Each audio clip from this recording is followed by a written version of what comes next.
Hello everyone, आप लोग कैसे हो? आई होप सभी अच्छे होंगे। इस क्लास में हम लोग क्लास 10th के मैथ्स को पढ़ने वाले हैं 2026 बोर्ड एग्जाम के लिए। ठीक है, तो हम लोग क्वाड्रेटिक इक्वेशन पढ़ रहे थे। आज इस चैप्टर का डे नंबर 5 है। ठीक है, तो हम लोग बिल्कुल इस चैप्टर के लास्ट फेज में हैं। हम लोग बहुत ढेर सारे कंसेप्ट ऑलरेडी डिस्कस कर चुके हैं। ठीक है, ये सब कुछ हम लोग बिल्कुल अच्छे से डिटेल में पढ़ चुके हैं और प्रीवियस ईयर क्वेश्चन हम लोग मैक्सिमम लगाते हैं। अगर आप बिल्कुल अच्छे से फॉलो करते होंगे लेक्चर्स को तो आपको पता होगा। ठीक है, हम लोग पिछले क्लास में नेचर ऑफ रूट्स किए थे। आज के क्लास में हम लोग वर्ड्स प्रॉब्लम करने वाले हैं और ये इस चैप्टर का सबसे लास्ट टॉपिक है। ठीक है, लेकिन आपके बोर्ड एग्जाम के लिए ये जो वर्ड्स प्रॉब्लम है ये बहुत ही ज़्यादा इंपॉर्टेंट है, इसलिए इसको हम लोग 2 लेक्चर्स के अंदर करेंगे। ठीक है, आज वर्ड्स प्रॉब्लम का पार्ट 1 है। ठीक है, today is part 1 words problem का। ठीक है, तो पार्ट 2 हम लोग नेक्स्ट क्लास में करेंगे। ठीक है, तो आपका काम है बिल्कुल अच्छे से ध्यान से लेक्चर को सुनना। किसी भी पॉइंट पे कहीं भी कोई भी दिक्कत होता है तो आप कमेंट सेक्शन में बताओ, डेफिनेटली हम उसको सॉल्व करेंगे। ठीक है, तो आज का क्लास बिना टाइम वेस्ट किए शुरू करते हैं। ठीक है, ये जो टॉपिक है ना वर्ड्स प्रॉब्लम, आप लीनियर इक्वेशन इन 2 वेरिएबल्स का बात करो या फिर क्वाड्रेटिक इक्वेशन का बात करो, इन दोनों चैप्टर्स में ये जो वर्ड्स प्रॉब्लम है बहुत ही ज़्यादा इंपॉर्टेंट है। क्यों है भैया? बिकॉज आपको दोनों चैप्टर्स में इक्वेशन सॉल्व करने तो आते हैं, लेकिन अगर आपको वर्ड्स प्रॉब्लम वाला क्वेश्चन दे दिया जाए तो क्वेश्चंस को पढ़ के पहले इक्वेशन आपको लिखना होता है एंड देन उसको सॉल्व करना होता है। ठीक है, तो ये थोड़ा सा डिफिकल्ट होता है, इसलिए इन दोनों चैप्टर से ये जो वर्ड्स प्रॉब्लम वाला सेगमेंट है यहाँ से 5 मार्क्स के सवाल बनते हैं, इसलिए ये बहुत ज़्यादा इंपॉर्टेंट हो जाते हैं एंड सीबीएसई यहाँ से बार बार सवाल भी पूछते रहता है। ठीक है, तो ये बहुत ज़्यादा इंपॉर्टेंट है। ठीक है, तो बिल्कुल अच्छे से ध्यान से इस चैप्टर को, इस टॉपिक को करना है। आपका टारगेट सिर्फ ये होना चाहिए कि किसी भी क्वेश्चन को हम सॉल्व कर रहे हैं तो क्वेश्चन को पढ़ के इक्वेशन कैसे लिख रहे हैं, ये बहुत ज़्यादा इंपॉर्टेंट पॉइंट है, इस पर आपको ध्यान देना है। ठीक है, जैसे मान लो यही अपने सामने क्वेश्चन है, ये ऑलरेडी सीबीएसई में 2010 में आ चुका है। ठीक है, तो इसको हम कैसे पढ़ रहे हैं, इससे कैसे इक्वेशन लिख रहे हैं, इस पे आपका मेन फोकस होना चाहिए। अगर कहीं भी किसी भी प्रकार का कोई डाउट होता है तो आप वीडियो को रिमाइंड करके दोबारा उसको सुनो ताकि और अच्छे से आपको समझ में आए, क्योंकि ये क्वेश्चन जो है वो इसी टाइप के आपसे पूछा जाएगा। ठीक है, तो क्या बोल रहा है?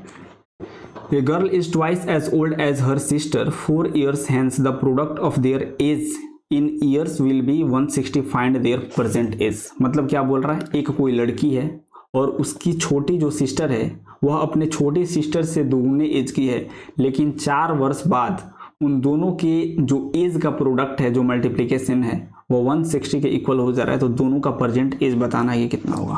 ठीक है, तो हम लोग मान लेंगे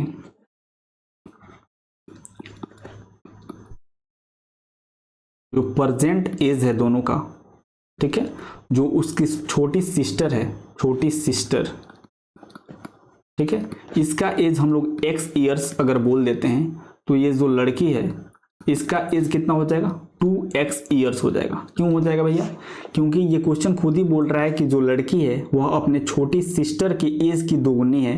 तो अगर उसके सिस्टर का एज हम लोग x ईयर्स बोल दें तो लड़की 2 ईयर्स एज की हो जाएगी। ये दोनों का प्रेजेंट एज है, राइट। अब सुनो, प्रेजेंट एज लड़की की कितना है? ये 2x, क्योंकि उसके छोटी सिस्टर का एज हम लोग x बोले हैं। ठीक है, लेकिन यही 4 वर्ष बाद दोनों का एज कितना हो जाएगा? जैसे मान लो अगर अभी आप 10 वर्ष के हो तो 4 वर्ष बाद आप कितने वर्ष के हो जाओगे? 14 वर्ष के। मतलब अभी जो आपका उम्र है उसमें आपको 4 ऐड करना पड़ेगा, तब आप 4 वर्ष बाद उतने एज के हो जाओगे। सेम उसी प्रकार से अभी लड़की का एज 2x ईयर्स है तो 4 साल बाद वो 2x + 4 ईयर्स की हो जाएगी, राइट। सेम उसी प्रकार से उसकी जो छोटी सिस्टर है अभी x वर्ष की है तो 4 वर्ष बाद वो x + 4 ईयर्स की हो जाएगी। ठीक है, अब आगे क्या बोल रहा था? आगे बोल रहा था कि 4 वर्ष बाद दोनों का जो एज का प्रोडक्ट है वो 160 के इक्वल है, राइट। तो अकॉर्डिंग टू क्वेश्चन 4 वर्ष बाद दोनों का जो एज का प्रोडक्ट है 160 के इक्वल है, यानी 2x + 4 इंटू x + 4, ये दोनों के 4 वर्ष बाद का उम्र है और उन दोनों का प्रोडक्ट 160 के इक्वल आपको दिया है। तो ये रहा आपके सामने इक्वेशन।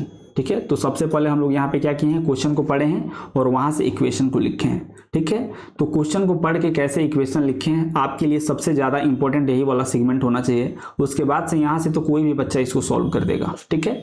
अब यहाँ से कुछ नहीं करना है, इसको मल्टीप्लाई करके अच्छे से सिंप्लीफाई करना है और आपको लास्ट में एक बहुत अच्छा सा क्वाड्रेटिक इक्वेशन दिखेगा, उसको फैक्टराइज कर देना है, आपके पास दोनों का परसेंटेज निकल के आ जाएगा, राइट।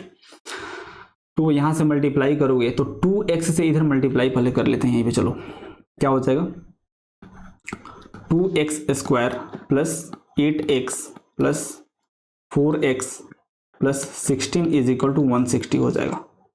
नेक्स्ट पेज पे लिखोगे 2x square plus 12x, 2x square plus 12x plus 16 is equal to 160 and यहां से 2x square plus 12x plus 16 minus 160 is equal to 0 हो जाएगा। उसके बाद से 2x square plus 12x minus 144 is equal to 0 हो जाएगा। अब यहाँ से आप 2 कॉमन निकाल के इसको सिंप्लीफाई कर सकते हो।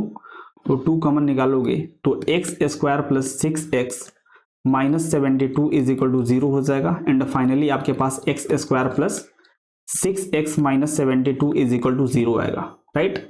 तो ये आपके पास एक बहुत अच्छा सा क्वाड्रेटिक इक्वेशन निकल के आया है। आप इसको बहुत आसानी से splitting the middle term method से फैक्टराइज कर सकते हो एंड आपके पास यहाँ से x निकल जाएगा, ठीक है।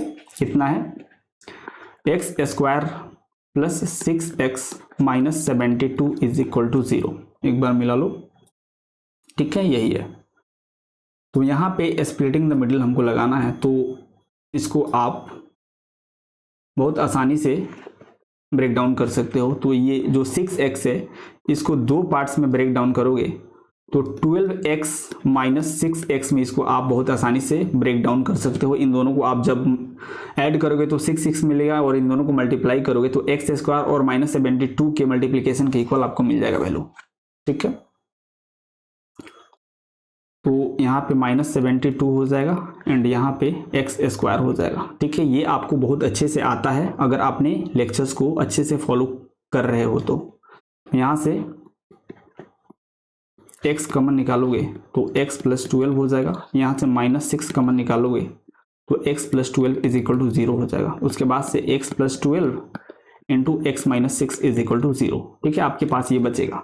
अपना मेन टारगेट इस लेक्चर में क्या है, क्वेश्चन को पढ़ के इक्वेशन लिखना। ये जो भी हम लोग कर रहे हैं ये आपको बिल्कुल अच्छे से पहले से ही आता है बिकॉज हम पढ़ा चुके हैं, ठीक है। तो यहाँ पे हम ज़्यादा स्ट्रेस नहीं देंगे, यहाँ पे हम लोग फटाफट से इसको सॉल्व करके आंसर निकालेंगे। सबसे ज़्यादा स्ट्रेस हम लोग हर एक क्वेश्चन में देंगे कि क्वेश्चन को पढ़ के हम लोग इक्वेशन कैसे लिख रहे हैं। बाकी सब आपको आता है, आप लेक्चर्स को फॉलो अच्छे से करना। डे नंबर 2 में इसको हम पढ़ाए हैं, ठीक है, स्प्लिटिंग द मिडिल टर्म। तो 1 बाई 1 करके दोनों ब्रैकेट्स को हम लोग 0 से इक्वेट करेंगे तो अपने पास x आ जाएगा। पहला ब्रैकेट कितना है x plus 12, x plus 12 is equal to 0 and second bracket है x minus 6 is equal to 0। तो यहाँ से आपके पास x is equal to minus 12 आ जाएगा एंड यहाँ से आपके पास x इज इक्वल टू 6 आ जाएगा। अब बिल्कुल ध्यान से सुनना, x क्या था, x था लड़की के सिस्टर का उम्र था और उम्र कभी भी निगेटिव नहीं होता है, लेकिन यहाँ पे वैल्यू तो निगेटिव आ रहा है, ठीक है। तो वैल्यू निगेटिव आ रहा है तो ये आपका x का वैल्यू माइनस 12 नहीं होगा, आप x इज इक्वल टू 6 लोगे, ठीक है। तो अब आ जाते हैं अपने यहाँ पे, ठीक है। x का वैल्यू अपने पास 6 निकल के आया है, यानी जो लड़की की सिस्टर है उसका उम्र कितना हो जाएगा, x का वैल्यू 6 आया था यानी ये 6 ईयर्स की हो जाएगी एंड लड़की कितनी वर्ष की हो जाएगी, ये 12 ईयर्स की हो जाएगी, ठीक है। तो इस प्रकार से आप बहुत आसानी से इसको सॉल्व कर सकते थे। ये बहुत ज़्यादा इंपॉर्टेंट क्वेश्चन है एज वाला, इस टाइप से और भी पूछे जा सकते हैं आपके बोर्ड एग्जाम में बिकॉज ये ऑलरेडी पूछा जा चुका है, ठीक है। तो बिल्कुल अच्छे से ध्यान से लेक्चर्स को सुनो, जहाँ भी डाउट हो रहा है वहाँ पे दोबारा सुनो, ठीक है। अब एक ये अगला क्वेश्चन है, इसको बिल्कुल अच्छे से ध्यान से देखो क्योंकि ये आपके बोर्ड एग्जाम में 2014 में ऑलरेडी पूछा जा चुका है, ठीक है। बोल रहा है if a man walks 1 kilometre per hour faster than his usual speed then he covers a distance of 3 kilometre in 15 minute less time, find his usual speed. Usual speed मतलब नॉर्मल स्पीड होता है, ठीक है। मतलब एक 3 kilometre का distance है अगर कोई व्यक्ति अपने नॉर्मल स्पीड से चलता है तो कुछ समय लगता होगा, लेकिन अगर वहीं पे नॉर्मल स्पीड के बजाय अगर 1 किलोमीटर तेजी से चलता है तो उसी 3 किलोमीटर डिस्टेंस को यह 15 मिनट कम समय में कवर कर लेता है। तो उस व्यक्ति का नॉर्मल स्पीड यानी कि यूजुअल स्पीड बताना है कितना होगा। ठीक है, तो हम लोग लेट कर लेंगे कि जो इस व्यक्ति का जो यूजुअल स्पीड है, यूजुअल स्पीड वो हम लोग x kilometre per hour let कर लेंगे। ठीक है, उसके बाद से अपने पास दो केस बनेगा, एक तो जब वह नॉर्मल स्पीड से चलेगा और दूसरा कि वह 1 किलोमीटर पर आवर फास्ट से चलेगा। ठीक है, तो अब यहां से अपने पास दो केस बनेंगे। ठीक है, दोनों केस को बिल्कुल अच्छे से ध्यान से देखो। ठीक है, केस 1 क्या होगा, बिल्कुल ध्यान से देखना। ये टोटल डिस्टेंस 3 किलोमीटर ये कवर कर रहा है। ठीक है, अपने नॉर्मल स्पीड, नॉर्मल बोल लो या फिर यूजुअल स्पीड बोल लो, x किलोमीटर पर आवर से, तो मान लेते हैं इसको t1 समय लगते हैं। तो t1 कितना हो जाएगा, टाइम क्या होता है, डिस्टेंस बाई स्पीड, यानी 3/x आवर इसको टाइम लगते हैं। लेकिन अगर आप केस 2 का बात करो, केस 2, तो यहाँ पे ये अपने यूजुअल स्पीड से 1 किलोमीटर फास्ट चलता है। ठीक है, अभी वो उसको 3 किलोमीटर ही डिस्टेंस कवर करने हैं, तो d is equal to 3 kilometre हो जाएगा। स्पीड कितना हो जाएगा, यूजुअल स्पीड से 1 किलोमीटर तेजी से ये चलेगा। ठीक है, तो मान लेते हैं इसको t2 टाइम लगेगा। ठीक है, तो टाइम यहाँ पे भी सेम वही डिस्टेंस बाई स्पीड करोगे तो 3/x+1 हो जाएगा, इतना आवर लगते हैं। यहाँ तक बिल्कुल अच्छे से हर एक बच्चे को समझ में आना चाहिए। ठीक है, क्योंकि क्वेश्चन क्या बोल रहा था, अगर कोई व्यक्ति 1 किलोमीटर पर आवर फास्टर चल रहा है तो 3 किलोमीटर के डिस्टेंस को वह 15 मिनट कम समय में कवर कर लेता है। ठीक है, मतलब नॉर्मली 3 किलोमीटर के डिस्टेंस को वो जितना समय में कवर करता था उससे 15 मिनट कम में ही ये कवर कर ले रहा है, अगर ये 1 किलोमीटर पर आवर के स्पीड से तेजी से चल रहा है तो उसका यूजुअल स्पीड बताना था। ठीक है, तो नॉर्मल स्पीड से चल रहा है तो उसको t1 समय लग रहा है, और 1 किलोमीटर ज़्यादा स्पीड से चल रहा है तो इसको t2 समय लग रहा है, यानी t1 माइनस t2 का जो वैल्यू है ये 15 मिनट हो जाएगा। ठीक है, t1 कब है, जब ये अपने यूजुअल स्पीड से मूव कर रहा था, और t2 क्या है, जब ये 1 किलोमीटर पर आवर ज़्यादा स्पीड से मूव कर रहा था। ठीक है, तो ये आपका इक्वेशन बनेगा। ठीक है, अकॉर्डिंग टू क्वेश्चन। ठीक है, तो बिल्कुल ध्यान से देखना, यहाँ पे ये जो t1 और t2 है ये ऑलरेडी आवर्स में दिए गए हैं, t1 और t2। तो ये जो 15 मिनट है इसको भी हमको आवर्स में कन्वर्ट करना पड़ेगा, तो इसको हमको घंटे में कन्वर्ट करना पड़ेगा। ठीक है, इस मिनट को हम लोग घंटे में कन्वर्ट करेंगे तो ये 1/4 आवर आएगा। अब ये कैसे आता है इसको भी फटाफट से देख लो। 60 मिनट में 1 आवर होता है, यानी 1 मिनट में 1/60 आवर होता होगा, राइट। तो यहाँ से 15 मिनट में 15 इंटू 1/60 आवर होगा, और यहाँ से ये कैंसिल आउट करोगे तो यहाँ पे 4 बचेगा, यानी यहाँ से क्या हो जाएगा, 15 मिनट मतलब 1/4 आवर। ठीक है, तो इस इक्वेशन को अच्छे से लिखोगे तो t1 के प्लेस पे आप क्या लिखोगे, t1 के प्लेस पे 3/x माइनस t2 के प्लेस पे 3/x+1 इज इक्वल टू 1/4। तो ये आपके पास इक्वेशन निकल के आएगा। ठीक है, इक्वेशन इंपॉर्टेंट है। अब यहाँ से कोई भी बच्चा सॉल्व करके वैल्यू कैलकुलेट कर सकता है, तो यहाँ से हम लोग फटाफट से सॉल्व कर लेंगे और अपने पास वैल्यू निकल के आ जाएगा। यूजुअल स्पीड पूछा था तो एलसीएम वगैरह लेके यहाँ से हम लोग सिंप्लीफाई कर देंगे। ठीक है, तो x इंटू x+1 हो जाएगा, और यहाँ पे कितना हो जाएगा, 3 इंटू x+1 माइनस 3x हो जाएगा इज इक्वल टू 1/4, राइट। उसके बाद से क्या हो जाएगा, यहाँ से पूरा सिंप्लीफाई है तो फटाफट से हम सिंप्लीफाई कर रहे हैं। ठीक है, यहाँ पे हो जाएगा 3x+3 माइनस 3x और नीचे x² + x is equal to 1/4 हो जाएगा। -3x और +3x कैंसिल आउट हो जाएगा, तो 3/x² + x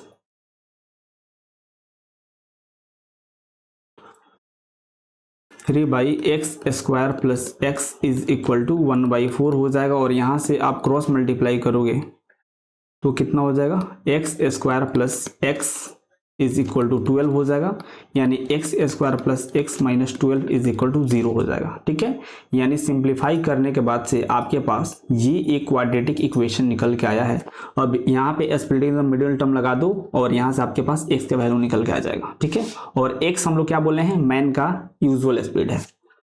तो यहाँ से x² plus 4x minus 3x में इसको आप ब्रेक डाउन कर दोगे और यहाँ पे माइनस 12 इज इक्वल टू 0 हो जाएगा। ठीक है, अब यहाँ से आप x कॉमन लोगे तो क्या हो जाएगा, x into x plus 4, x into x plus 4, उसके बाद से -3 कॉमन लोगे, -3 तो x प्लस 4 हो जाएगा इज इक्वल टू 0, यानी x plus 4 into x minus 3 is equal to 0 हो जाएगा। ठीक है, अब 1/1 दोनों को आप 0 से इक्वेट करोगे तो यहाँ पे आपके पास क्या मिलेगा, x plus 4 is equal to 0, यानी x is equal to -4 and यहाँ पे x minus 3 is equal to 0 करोगे तो आपके पास x इज इक्वल टू 3 निकल के आएगा। ठीक है, अब ये जो निगेटिव वैल्यू है ये तो आपका नहीं होगा, x का वैल्यू -4 नहीं होगा क्योंकि स्पीड निगेटिव नहीं होता है, यानी x का वैल्यू 3 होगा, यानी जो मैन था उसका जो यूजुअल स्पीड था वह 3 किलोमीटर पर आवर होगा। ठीक है,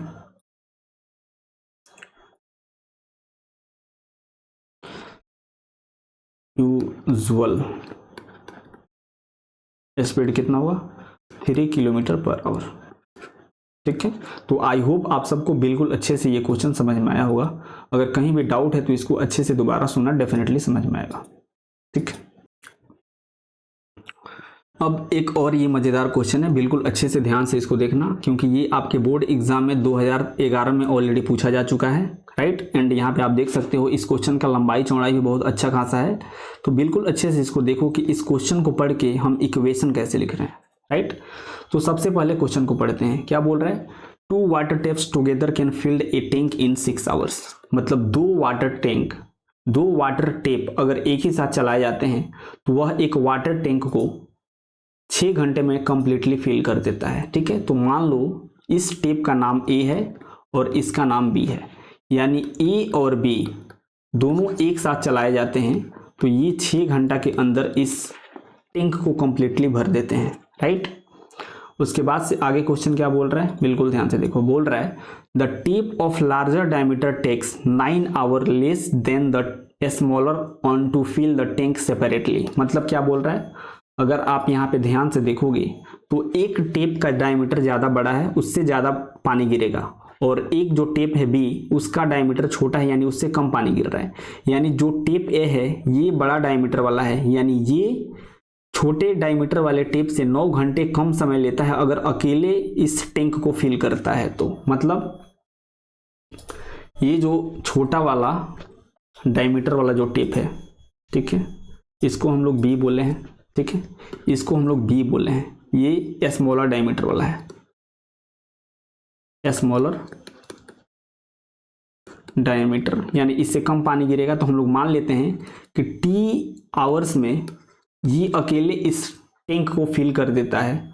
तो क्वेश्चन के हिसाब से ये जो बड़ा डायमीटर वाला जो टैंक है A, जिसको हम लोग बोले हैं लार्जर डायमीटर, तो ये इस टैंक को T-9 आवर्स में ही कंप्लीटली फिल कर देगा। ठीक है, सवाल यही बोल रहा था। मतलब दोनों को अगर एक ही साथ चलाया जाता है तो 6 घंटे में कंप्लीटली इस टैंक को फिल कर देते हैं, लेकिन छोटा वाला अगर अकेले चलता है तो अगर ये T घंटा समय लेता है तो बड़ा वाला जो टेप है, बड़ा डायमीटर वाला, वो T-9 आवर्स में ही यानी 9 घंटे कम समय में ही इस टैंक को कंप्लीटली फिल कर देगा। ठीक है, तो अब हमको बताना है कि दोनों जो टेप हैं कितना कितना समय लेंगे अलग अलग, अगर दोनों अकेले अकेले इस टैंक को भरे तो। ठीक है, तो यहाँ पे जो A एंड B है, अगर आपसे पूछा जाए कि अगर ये 6 घंटे में इस टैंक को, एक टैंक है यानी इस एक टैंक को कंप्लीटली फिल कर रहे हैं, तो आप ये बताओ कि 1 घंटा में इस टैंक के ये कितने पार्ट को फिल करेंगे। तो 1 घंटा में ये 1/6 part of the tank fill करेंगे। ठीक है, सेम इसी प्रकार से अगर आपसे पूछा जाए कि ये अगर टी घंटे में इस टैंक को फिल कर रहा है तो 1 घंटे में इस टैंक के कितने पार्ट को फिल करेगा, तो टी आवर में इस एक टैंक को फिल कर रहा है तो 1 आवर में 1/T पार्ट फिल करेगा इस टैंक का। सेम इसी प्रकार से अगर यहाँ पे आपसे पूछा जाए कि अगर ये T-9 आवर में इस टैंक को फिल कर रहा है तो 1 आवर में ये इस टैंक के कितने पार्ट को फिल करेगा, तो कितने पार्ट को करेगा, 1/T-9 पार्ट को करेगा। ठीक है, यानी हम लोग पूरा गेम 1-1 घंटा पे ही खेल रहे हैं, राइट। अब ध्यान से देखो, जो ए है जो कि लार्जर डायमीटर वाला है, ये 1 घंटा में, राइट, इस टैंक का 1/T-9 पार्ट फिल कर रहा है। ठीक है, जो बी है स्मॉलर डायमीटर वाला टेप, ये 1 घंटा में इस टैंक के 1/T पार्ट फिल कर रहा है। ठीक है, और ए एंड बी दोनों एक साथ मिलके 1 घंटे में इस टेप के कितने पार्ट्स को फिल कर रहे हैं, 1/6 पार्ट को कर रहे हैं। यहां पे आप देख सकते हो 1/6 पार्ट को, राइट, 1/6 पार्ट को। ठीक है, यानी ए और बी दोनों 1 घंटे में 1/6 part of this tank fill कर रहे हैं। यानी यहां से अगर आप इक्वेशन बनाना चाहो तो कितना हो जाएगा, ए 1 घंटे में कितना फिल कर रहा है, 1/T-9, 1/T-9 प्लस बी 1 घंटे में कितना पार्ट फिल कर रहा है, 1/T। यानी ए इतना फिल कर रहा है, बी इतना फिल कर रहा है, और ए और बी दोनों 1 घंटे में कितना फिल कर रहे हैं, 1/6। ठीक है, तो आपके सामने ये इक्वेशन बना और इसको आप सॉल्व करोगे तो आपके पास टाइम निकल के आ जाएगा। ठीक है, बिल्कुल अच्छे से ध्यान से इस क्वेश्चन को समझने का जरूरत है, बिकॉज बहुत कॉम्प्लिकेटेड है और बहुत इंपॉर्टेंट भी। ठीक है, दोबारा सुन लो। क्वेश्चन बोल रहा था 2 water taps together can fill a tank in 6 hours. मतलब 2 वाटर टेप्स को एक ही साथ चलाया जाता है तो वो किसी टैंक को 6 घंटे में कंप्लीटली फिल कर देते हैं। लेकिन अगर यहीं पे जो बड़ा डायमीटर वाला जो टेप है वह छोटे डायमीटर वाला जितना समय लेता है उससे 9 घंटे ये कम समय लेता है। यानी अगर छोटा डायमीटर वाला टेप अकेले इस टैंक को फिल करने में अगर 9 घंटा समय लेता है तो बड़ा डायमीटर वाला है तो डेफिनेटली इससे ज़्यादा पानी गिरेगा। अगर ज़्यादा पानी गिरेगा तो ये टैंक बहुत जल्दी फिल हो जाएगा, यानी ये T-9 आवर्स समय लेता है। तो 1-1 घंटा का अगर बात करो तो दोनों 1 घंटे में इस टैंक के 1/6 पार्ट को फिल करेंगे, एंड जो स्मॉलर डायमीटर वाला है वह इस टैंक के 1/T पार्ट को 1 घंटा में फिल करेगा, एंड जो लार्जर डायमीटर वाला है वो 1 घंटे में इस टेप के 1/T-9 पार्ट को फिल करेगा, राइट। यानी 1 घंटा में ए 1/T-9 पार्ट को फिल कर रहा है, बी 1/T पार्ट को फिल कर रहा है, और ए और बी 1 घंटे में इस टेप के 1/6 पार्ट को फिल कर रहे हैं। यानी ए और बी ये जो 1-1 घंटे में किए हैं इन दोनों को ऐड कर दोगे तो ए और बी 1 घंटे में जितना फिल कर रहे हैं उतना आपके पास निकल के आ जाएगा। अब यहाँ से सॉल्व करो, ठीक है, तो फटाफट एलसीएम लेके सिंप्लीफाई कर देते हैं, राइट। तो करते हैं, एलसीएम कितना हो जाएगा, T into T-9, T into T-9, and ऊपर कितना हो जाएगा T plus T-9, T plus T-9 is equal to 1/6 हो जाएगा। तो 2T-9 डिवाइडेड बाई अंदर मल्टीप्लाई करोगे तो T² minus 9T is equal to 1/6 हो जाएगा, एंड यहाँ से क्रॉस मल्टीप्लाई कर लेते हैं तो 6 into 2T-9 is equal to 1 into T² minus 9T हो जाएगा।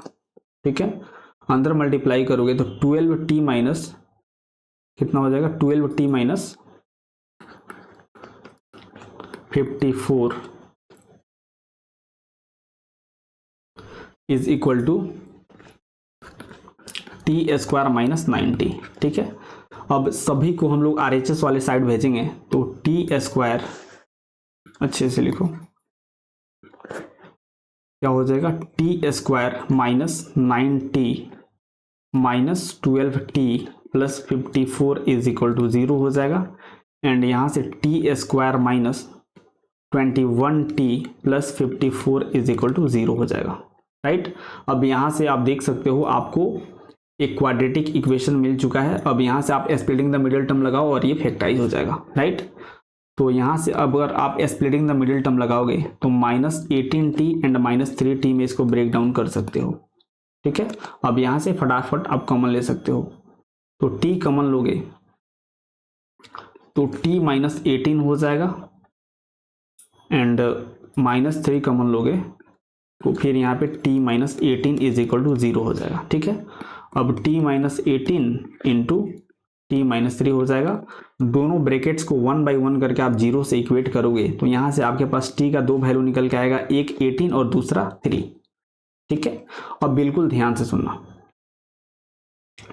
जो a था वो कितना समय लगा रहा था टैंक को अकेला फिल करने में, तो ये समय लगा रहा था t माइनस 9 आवर, राइट। और जो b था वो कितना समय लगा रहा था, ये t आवर लगा रहा था। यहाँ पे अपने पास t का दो वैल्यू निकल के आया है, एक 18 और एक 3, राइट। तो यहाँ पे बिल्कुल ध्यान से देखना, t का वैल्यू 18 होगा, 3 नहीं होगा। क्यों नहीं होगा उसको भी समझ लो।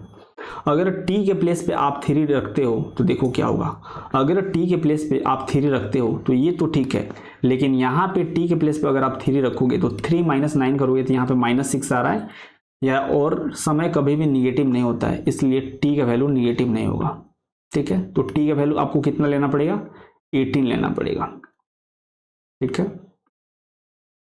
तो t का वैल्यू 18 हो जाएगा, तो यहाँ पे 18 माइनस 9 करोगे तो ये 9 आवर हो जाएगा, ठीक है।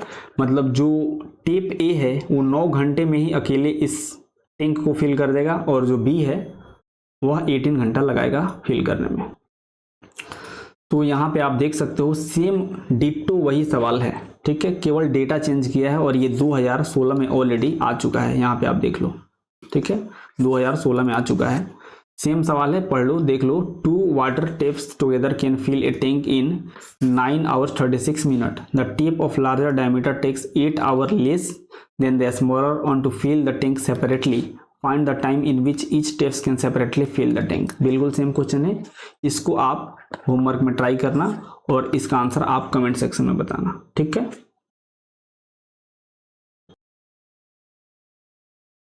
ओके देन, आज के लिए इतना ही रहने देते हैं। आई होप आपको बिल्कुल अच्छे से ये लेक्चर समझ में आया होगा। अगर किसी भी पॉइंट पे कोई भी दिक्कत हो तो आप प्लीज़ कमेंट सेक्शन में बताओ, डेफिनेटली हम उसको सॉल्व करेंगे, ठीक है।